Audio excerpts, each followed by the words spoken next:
ವಾಣಿಜ್ಯ ಸಿಲಿಂಡರ್ ಪೂರೈಕೆಯಲ್ಲಿ ವ್ಯತ್ಯಯ ಆಗ್ತಾ ಇದೆ. ಗೃಹ ಬಳಕೆ LPG ಪೂರೈಕೆಯಲ್ಲೂ ಕೂಡ ವ್ಯತ್ಯಯನ ಅನ್ನುವಂಥ ಪ್ರಶ್ನೆ ಇದೆ. ಗೃಹ ಬಳಕೆ LPG ಬುಕ್ ಆಗ್ತಾ ಇಲ್ಲ, ಯಾಕೆ? ಅದ್ರ ಸಮಸ್ಯೆ ಇಲ್ಲ ಅಂತ ಹೇಳುತ್ತೆ ಕೇಂದ್ರ ಸರ್ಕಾರ. ಬುಕ್ಕೇ ಆಗ್ತಾ ಇಲ್ವಲ್ಲ, ಬುಕ್ ಮಾಡಬೇಕಲ್ಲ.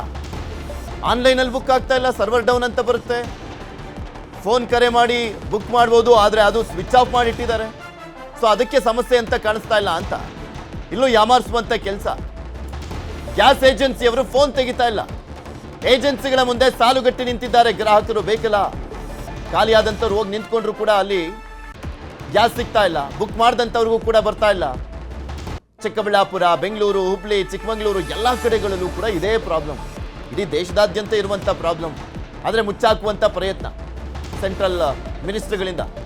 ಹರ್ದೀಪ್ ಸಿಂಗ್ ಪುರಿ ಹೇಳ್ತಾರಲ್ಲ, ಸಮಸ್ಯೆನೇ ಇಲ್ಲಪ್ಪ, ಭಾರತ ಎಲ್ಲದರಲ್ಲೂ ರೆಡಿ ಆಗಿದೆ, ಎಲ್ಲ ಸ್ಟಾಕ್ ಇದೆ, ಪ್ಯಾನಿಕ್ ಆಗಬೇಡಿ ಅಂತ ಹೇಳ್ತಾರೆ. ಪ್ಯಾನಿಕ್ ಆಗ್ದಲ್ಲ ಇನ್ನೇನು ಮಾಡ್ತಾರೆ ಜನ? ಅಲ್ಲಿ ಸಿಗಬೇಕಲ್ಲ ಅಟ್ಲೀಸ್ಟು. ಸರಬರಾಜೆಲ್ಲ ನೆಟ್ಟಗಾಗ್ತಾ ಇದ್ರೆ ಯಾರು ಪ್ಯಾನಿಕ್ ಆಗೋದಿಲ್ಲ. ಸಿಗ್ತಾನೆ ಇಲ್ಲ ಅನ್ನುವಂಥ ಸಂದರ್ಭದಲ್ಲಿ ಸಹಜವಾಗಿ ಜನ ಆತಂಕಕ್ಕೆ ಒಳಗಾಗ್ತಾರೆ. ವಾಟ್ ನೆಕ್ಸ್ಟ್ ಅನ್ನುವಂಥದ್ರ ಬಗ್ಗೆ ಹುಡುಕ್ತಾರೆ. ನಿಮ್ಗೆ ತೋರಿಸ್ತಾ ಇದೀವಲ್ಲ ದೃಶ್ಯಾವಳಿಗಳಲ್ಲಿ. ಡೊಮ್ಯಾಸ್ಟಿಕ್ ಒಂದು ಗ್ಯಾಸ್ ಸಿಲಿಂಡರ್ಗೂ ಕೂಡ ಪ್ರಾಬ್ಲಮ್ ಎದುರಾಗಿದೆ.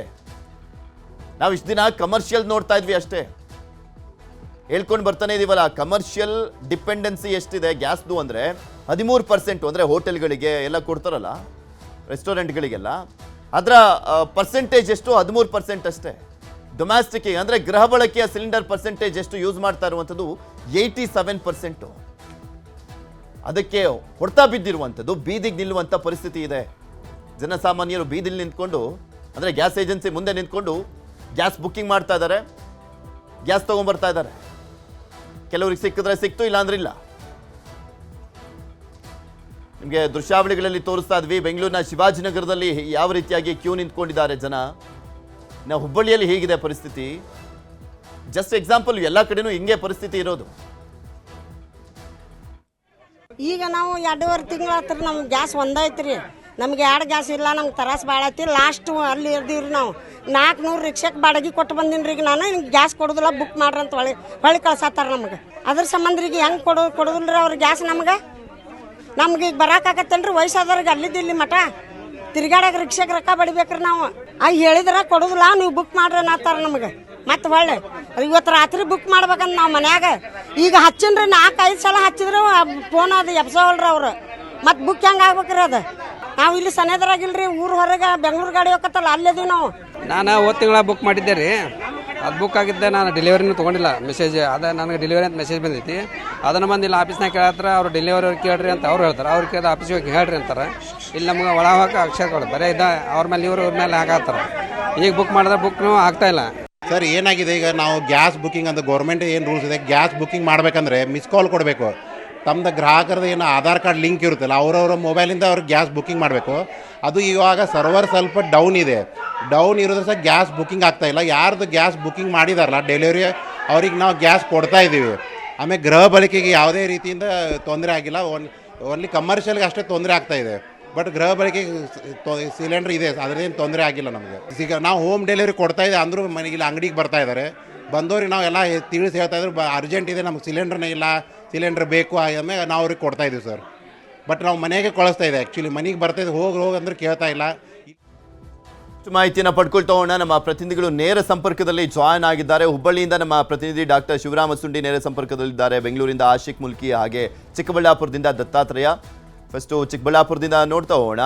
ದತ್ತಾತ್ರೇಯ, ಚಿಕ್ಕಬಳ್ಳಾಪುರದಲ್ಲಿ ಯಾವ ರೀತಿಯಾಗಿ ಸಮಸ್ಯೆ ಇದೆ ಅಂತ? ಹೋಟೆಲ್ ಸಮಸ್ಯೆಗಳಂತೂ ನೋಡ್ತಾನೆ ಇದ್ವಿ, ಈಗ ಡೊಮ್ಯಾಸ್ಟಿಕ್ ಗ್ಯಾಸ್ ಪ್ರಾಬ್ಲಮ್ ಯಾವ ರೀತಿಯಾಗಿದೆ?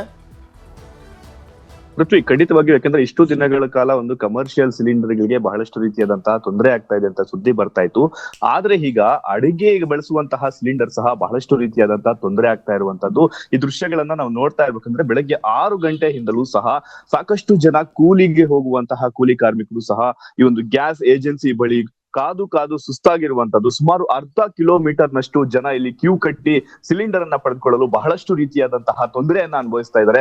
ಬಹಳಷ್ಟು ಜನ ಹಳ್ಳಿಗಾಡಿನಿಂದ ಬಂದು ಒಂದು ಆಟೋ ವ್ಯವಸ್ಥೆ ಆಗಿರ್ಬೋದು, ಜೊತೆಗೆ ತಮ್ಗೆ ಬೇಕಾಗಿರುವಂತಹ ಬೇರೆಯವರಿಗೆ ಪಕ್ಕದಲ್ಲಿ ಒಂದು ಗಾಡಿ ವ್ಯವಸ್ಥೆ ಮಾಡ್ಕೊಂಡು ಬಂದು ಇಲ್ಲಿ ಗ್ಯಾಸ್ ಏಜೆನ್ಸಿ ಹತ್ರ ಕಾಯ್ತಾ ಇದ್ರೆ, ಆದ್ರೆ ಇದುವರೆಗೂ ಸಹ ಯಾವುದೇ ರೀತಿಯಾದಂತಹ ಗ್ಯಾಸ್ ಸಿಕ್ಕಿಲ್ಲ ಅಂತ ಬಹಳಷ್ಟು ರೀತಿಯಾದಂತಹ ಆಕ್ರೋಶವನ್ನ ವ್ಯಕ್ತಪಡಿಸ್ತಾ ಇರುವಂತದ್ದು. ಯಾಕಂದ್ರೆ ಮತ್ತೊಂದು ಕಡೆ ಈಗಾಗಲೇ ಒಂದು ಅಡಿಗೆಗೆ ಬಳಸುವಂತಹ ಸಿಲಿಂಡರ್ ಕೊರತೆಯಿಂದ ಮನೆಗಳಿಗೆ ಶಾಲೆ ಒಂದು ಎಕ್ಸಾಮ್ಗಳ ಸಮೀಪ ಇದೆ, ಎಕ್ಸಾಮ್ಗಳು ಕೂಡ ನಡೀತಾ ಇದೆ. ಸೊ ಹಿನ್ನೆಲೆಯಲ್ಲಿ ಬಹಳಷ್ಟು ರೀತಿಯಾದಂತಹ ತೊಂದರೆ ಆಗ್ತಾ ಇದೆ. ಸೌದೆ ಹೊಲೆಗಳಲ್ಲಿ ಈಗಾಗಲೇ ಅಡಿಗೆ ಮಾಡಲು ನಾವು ಶುರು ಮಾಡಿದ್ದೀವಿ, ಜೊತೆಗೆ ಸೌದೆ ಹೊಲೆಗಳಲ್ಲಿ ಅಡಿಗೆ ಮಾಡಲು ಏನಾದ್ರು ತಯಾರಿ ಮಾಡ್ತಾ ಇದ್ರೆ ಬಹಳಷ್ಟು ರೀತಿಯಾದಂತಹ ತಡ ಆಗ್ತಾ ಇದೆ. ಅದರಿಂದ ಆದಷ್ಟು ಬೇಗ ಸರ್ಕಾರ ಎಚ್ಚೆತ್ತುಕೊಂಡು ನಮ್ಗೆ ಅಡುಗೆ ಸಿನಿಲವನ್ನಾದ್ರೂ ಕೊಡಿಸ್ಬೇಕು, ಇಲ್ಲದಿದ್ರೆ ಬಹಳಷ್ಟು ರೀತಿಯಾದಂತಹ ತೊಂದರೆ ಆಗುತ್ತೆ. ಅದರಲ್ಲಿಯೂ ಸಹ ಹಳ್ಳಿಗಾಡಿನಲ್ಲಾದ್ರೆ ಒಂದು ಸೌದೆಗಳ ವ್ಯವಸ್ಥೆ ಇರುತ್ತೆ, ಆದ್ರೆ ಒಂದು ಸಿಟಿ ಹಾಗೂ ಪಟ್ಟಣದ ವ್ಯವಸ್ಥೆಗಳಲ್ಲಿ ಇರುವಂತಹ ಗಳಲ್ಲಿ ಇದೇ ರೀತಿಯಾದಂತಹ ಸಮಸ್ಯೆ ಇದೆ. ಅಂದ್ರೆ ನಾವು ಯಾವ ರೀತಿಯಾದಂತಹ ಸೌದೆ ಹೊಲೆಗಳನ್ನ ಉಪಯೋಗಿಸಬೇಕು ಅಂತ ಬಹಳಷ್ಟು ರೀತಿಯಾದಂತಹ ಆಕ್ರೋಶವನ್ನ ವ್ಯಕ್ತಪಡಿಸ್ತಾ ಇರುವಂತದ್ದು ಪೃಥ್ವಿ. ಓಕೆ, ಇದು ಚಿಕ್ಕಬಳ್ಳಾಪುರದ ಪರಿಸ್ಥಿತಿ. ಹುಬ್ಳಿಗೆ ಹೋಗೋಣ. ಶಿವರಾಮ ಸುಂಡಿ, ಹುಬ್ಳಿಲಿ ಹೇಗಿದೆ ಪರಿಸ್ಥಿತಿ ಅಂತ? ಬುಕ್ ಮಾಡ್ತಿರುವಂತದ್ದೆಲ್ಲ ಸಪ್ಲೈ ಆಗ್ತಾ ಇದೆಯಾ, ಅಥವಾ ಅಲ್ಲೂ ಕೂಡ switch off, not reachable, server down, ಇದೇ ರೀಸನ್ಸ್ ಗಳನ್ನ ಹೇಳ್ತಾ ಇದಾರಾ? ಜನ ಆಕ್ರೋಶ ಇದೆಯಾ? ಪೃಥ್ವಿರಾಜ್, ಖಂಡಿತ ಇದೇ ರೀತಿಯ ಒಂದು ವಾತಾವರಣ ಇದೆ ಅಂತ ಹೇಳ್ಬೋದು. ಯಾಕಂದರೆ ಯಾವುದೇ ಏನು ಬೆಳಿಗ್ಗೆಯಿಂದಲೂ ಸಹ ಟ್ರೈ ಮಾಡಿದ್ರು, ಮಧ್ಯರಾತ್ರಿವರೆಗೂ ಟ್ರೈ ಮಾಡಿದ್ರು ಸಹ ಇಲ್ಲಿ ಯಾವುದೇ ಅವ್ರೇನು 3 ಆಪ್ಷನ್ ಹೇಳ್ತಾರೆ, ವಾಟ್ಸಪ್ ಇಲ್ಲ, ಮಿಸ್ ಕಾಲ್ ಕೊಡ್ರಿ ಅಥವಾ ಫೋನ್ ಮಾಡ್ರಿ ಅಂತೇಳಿ. ಆ 3 ಆಪ್ಷನ್ಗಳಲ್ಲಿ ಪ್ರಯತ್ನ ಮಾಡಿದ್ರು ಸಹ ಯಾವುದೇ ಗ್ಯಾಸ್ ಬುಕ್ಕಿಂಗ್ ಆಗ್ತಾ ಇಲ್ಲ. ಹಾಗಾಗಿ ಜನ ಏನಂದರೆ ಖಾಲಿ ಸಿಲಿಂಡರ್ ಹೊತ್ಕೊಂಡು ಗ್ಯಾಸ್ ಏಜೆನ್ಸಿಗಳ ಬಳಿ ಬರ್ತಾ ಇದ್ದಾರೆ, ಇಲ್ಲೂ ಸಹ ಬುಕ್ಕಿಂಗ್ ಮಾಡ್ಕೊಳ್ತಾ ಇಲ್ಲ. ಯಾಕಂದರೆ ನಿಮ್ಮ ಯಾವುದೋ ರಿಜಿಸ್ಟರ್ ನಂಬರ್ ಇರ್ತದೆ, ಮೊಬೈಲ್ ನಂಬರ್ ಇರುತ್ತೆ, ಅದ್ರ ಮೂಲಕನೇ ನೀವು ರಿಜಿಸ್ಟರ್ ಗ್ಯಾಸ್ ಬುಕ್ಕಿಂಗ್ ಮಾಡ್ಬೇಕನ್ನೋ ಒಂದು ಸಮಜಾಯಿಸಿನ ಗ್ಯಾಸ್ ಏಜೆನ್ಸಿಗಳು ಹೇಳ್ತಾ ಇದ್ದಾವೆ. ಹಾಗಾಗಿ ಗ್ಯಾಸ್ ಏಜೆನ್ಸಿಗಳ ವಿರುದ್ಧ ಜನತೆ ಆಕ್ರೋಶ ವ್ಯಕ್ತಪಡಿಸ್ತಾ ಇದ್ದಾರೆ. ಮತ್ತು ಕೆಲವೊಂದು ಪ್ರಕರಣಗಳಲ್ಲಿ ಏನಂದರೆ, ಈಗ ಆಲ್ರೆಡಿ ಏನು ಗ್ಯಾಸ್ ಬುಕ್ಕಿಂಗ್ ಮಾಡಿದ ಅಂತ ಕಸ್ಟಮರ್ಗಳಿಗೆ ಏನಂದರೆ ಗ್ಯಾಸ್ ಡೆಲಿವರಿ ಅಂತೇಳಿ ಡೆಲಿವರ್ಡ್ ಮೆಸೇಜ್ ಬರ್ತಾ ಇದೆ. ಮತ್ತು ಅವರು ಇಲ್ಲಿ ಬಂದು ಕೇಳಿದ್ರೆ ಇಲ್ಲ ಆಲ್ರೆಡಿ ಡೆಲಿವರಿ ಆಗಿದೆ ಅನ್ನೋ ಒಂದು ಮಾತನ್ನು ಹೇಳ್ತಾ ಇದ್ದಾರೆ. ಹಾಗಾಗಿ ಅವರು ಒಂದು ವೇಳೆ ಈಗ ಡೆಲಿವರಿ ಅಂತ ಮೆಸೇಜ್ ಬಂದಿರೋದ್ರಿಂದಾಗಿ ಮತ್ತೆ 25 ದಿನಗಳ ಕಾಲ ಕಾಯಬೇಕಾದಂಥ ಪರಿಸ್ಥಿತಿ ನಿರ್ಮಾಣವಾಗಿದೆ.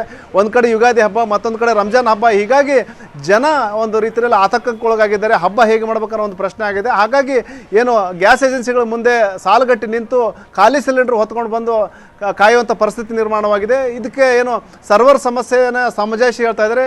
ಇದಕ್ಕೆ ಜನತೆ ಆಕ್ರೋಶ ವ್ಯಕ್ತಪಡಿಸ್ತಾ ಇದೆ ಪೃಥ್ವಿರಾಜ್. ಓಕೆ, ನೆಕ್ಸ್ಟ್ ಬೆಂಗಳೂರಿಗೆ ಹೋಗೋಣ. ಆಶಿಕ್, ಬೆಂಗಳೂರಿನಲ್ಲಂತೂ ದೊಡ್ಡ ಸಮಸ್ಯೆ ಹೋಟೆಲ್ನಂತೂ ಇಷ್ಟು ದಿನನೂ ಕೂಡ ತೋರಿಸ್ತಾ ಇದೀವಿ, 5 ದಿನದಿಂದಲೂ ಕೂಡ ಯಾವ ರೀತಿಯಾಗಿ ಸಮಸ್ಯೆ ಕಾಡ್ತಾ ಇದೆ ಅನ್ನುವಂಥದ್ದನ್ನ.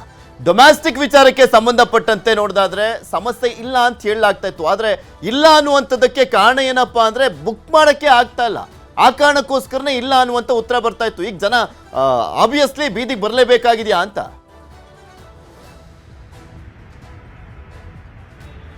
ಖಂಡಿತ ಪೃಥ್ವಿ, ಇಷ್ಟು ದಿನ ಕಮರ್ಷಿಯಲ್ ಗ್ಯಾಸ್ ಸಿಲಿಂಡರ್ ಸಿಗ್ತಾ ಇಲ್ಲ, ಹೋಟೆಲ್ ಬಂದ್ ಆಗ್ತಾ ಇದೆ, ಆಟೋಗಳಿಗೆ LPG ಸಿಗ್ತಾ ಇಲ್ಲ, ಅಂದ್ರೆ ಕಮರ್ಷಿಯಲ್ ವೆಂಚರ್ಗಳಿಗೆ ಗ್ಯಾಸ್ ಪೂರೈಕೆ ಆಗದೆ ಸಮಸ್ಯೆ ಆಗ್ತಾ ಇರೋರ ಬಗ್ಗೆ ನಿರಂತರವಾಗಿ ವರದಿಯನ್ನ ಮಾಡಿದ್ವಿ. ಆದ್ರೆ ಈಗ ಗೃಹ ಬಳಕೆಯ ಗ್ಯಾಸ್ ಸಿಲಿಂಡರ್ಗೂ ಕೂಡ ಜನರು ಬೀದಿಗೆ ಬರುವಂತ ಪರಿಸ್ಥಿತಿ ನಿರ್ಮಾಣ ಆಗಿದೆ. ಶಿವಾಜಿನಗರ ಇರಬಹುದು, ರಾಜಾಜಿನಗರ, ಬಸವೇಶ್ವರ ನಗರ, ಜಯನಗರ, ಬಹುತೇಕ ಬೆಂಗಳೂರಿನ ಎಲ್ಲಾ ಗ್ಯಾಸ್ ಏಜೆನ್ಸಿಗಳ ಮುಂಭಾಗದಲ್ಲೂ ಕೂಡ ಇದೇ ರೀತಿಯಾಗಿರುವಂತಹ ಸರತಿ ಸಾಲುಗಳನ್ನು ನೋಡೋದಕ್ಕೆ ಸಾಧ್ಯ ಆಗುತ್ತೆ. ಕಳೆದ 2-3 ದಿನಗಳಿಂದ ಸರತಿ ಸಾಲು ಇದ್ರೂ ಕೂಡ ಇಷ್ಟೊಂದು ದೊಡ್ಡ ಪ್ರಮಾಣದಲ್ಲಿ ಸರತಿ ಸಾಲು ಇರಲಿಲ್ಲ. ಆದ್ರೆ ಇವತ್ತು ದೊಡ್ಡ ಪ್ರಮಾಣದಲ್ಲಿ ಆ ಜನರು ಆ ಏಜೆನ್ಸಿಗಳ ಮುಂಭಾಗದಲ್ಲಿ ಬಂದು ನಿಂತು ಗ್ಯಾಸ್ಗಾಗಿ ಕಾಯ್ತಾ ಇರುವ ದೃಶ್ಯಗಳನ್ನ ನೋಡ್ತಾ ಇದೀವಿ. ಅಂದ್ರೆ ನಾವು ಕೋವಿಡ್ ಟೈಮ್ ಅಲ್ಲಿ ನೋಡಿದಂತಹ ಒಂದು ಆಸ್ಪತ್ರೆಗಳ ಮುಂಭಾಗದಲ್ಲಿ ನೋಡಿದಂತಹ ಸರತಿ ಸಾಲು ಏನಿದೆ, ಅದೇ ಮಾದರಿಯಲ್ಲಿ ಜನರು ಕ್ಯೂ ಉದ್ದ ಬಂದು ನಿಂತ್ಕೊಳ್ತಾ ಇರುವಂತದ್ದು.